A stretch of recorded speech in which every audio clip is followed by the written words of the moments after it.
હું પડદરી તાલુકાના મેટોડા ગામનો રહેવાસી છું અને અજાતિ અગ્રણી છું બરાબર. અને મેં પડદરી તાલુકા સ્વાગતમાં મારો પ્રશ્ન મેં રજૂ કરેલો છે, જેમાં એ પ્રશ્ન એવા પ્રકારનો છે કે પડદરી તાલુકા તાબા નીચે 60 ગામો આવે છે. જે 60 ગામોની અંદર વિકાસના કામોમાં દેવી પૂજક સ્મશાનમાં કોઈ જાતની આજ દી સુધી ગ્રાન્ટ વાપરવામાં નથી આવી. પછી વાલ્મીકી સમાજના સ્મશાનમાં આજ દી સુધી ગ્રાન્ટ વાપરવામાં નથી. જ્યારથી ભારત આઝાદી થયું માળખાની સુવિધા એક પણ રૂપિયાની વાપરવામાં નથી આવી.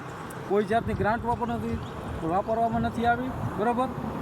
કોઈ એક રૂપિયાની ગ્રાન્ટ વાપરવામાં નથી આવી. અને આ અંગે મેં તાલુકા સ્વાગત પડદરી એજ્યુકેટર મામલતદાર સાહેબની સમક્ષ રજૂ કરેલો છે કચેરીમાં પ્રશ્ન, જેમાં આજે તાલુકા સ્વાગત યોજવાનો છે, જેમાં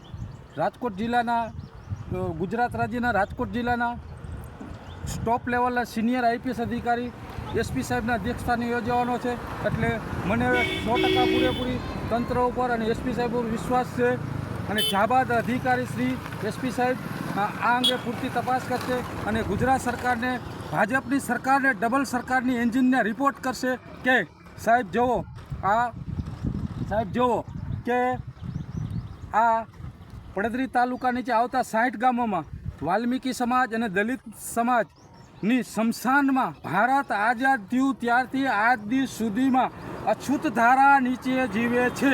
એટલે આજ દી સુધી કોઈ આયોજન અધિકારી કે કોઈએ ધ્યાન દીધું નથી અને કોઈ એક રૂપિયાની પણ ગ્રાન્ટ વાપરવામાં નથી આવેલી. તો આ અંગે એસપી સાહેબશ્રીને કહેવાનું કે આ ભાજપની સરકારને, ડબલ સરકારની એન્જિનને આ રિપોર્ટ કરો તમે કે આ આવું હાલે છે, વાલા દવલી નીતિ અપનાવે છે.